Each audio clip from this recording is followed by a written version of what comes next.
దేవీ నవరాత్రుల్లో 7వ రోజు అమ్మవారికి ప్రసాదం రెసిపీ కదంబం. కదంబం కోసం కుక్కర్లో 1 గ్లాస్ రైసు, 1 గ్లాసు కందిపప్పును వేసుకొని వాష్ చేసేసుకొని, ఒక గ్లాస్కి 3 గ్లాసులు అంటే 6 గ్లాసులు వాటర్ వేసుకొని, ఉప్పును వేసుకొని, పసుపును వేసుకొని మూత పెట్టి హై ఫ్లేమ్ మీద 3 విజిల్స్ వచ్చేంత వరకు ఉడికించుకొని పక్కన పెట్టేసుకోవాలి.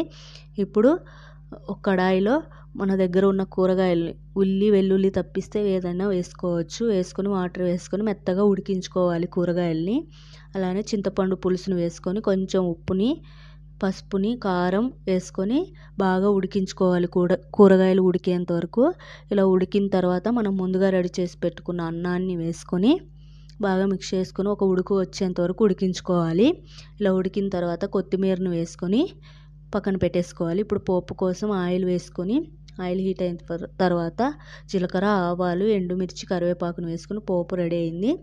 అన్నంలోకి వేసేసుకొని మిక్స్ చేసుకొని అంతే రెడీ అయిపోయింది. దేవీ నవరాత్రులు 7వ రోజు కదంబం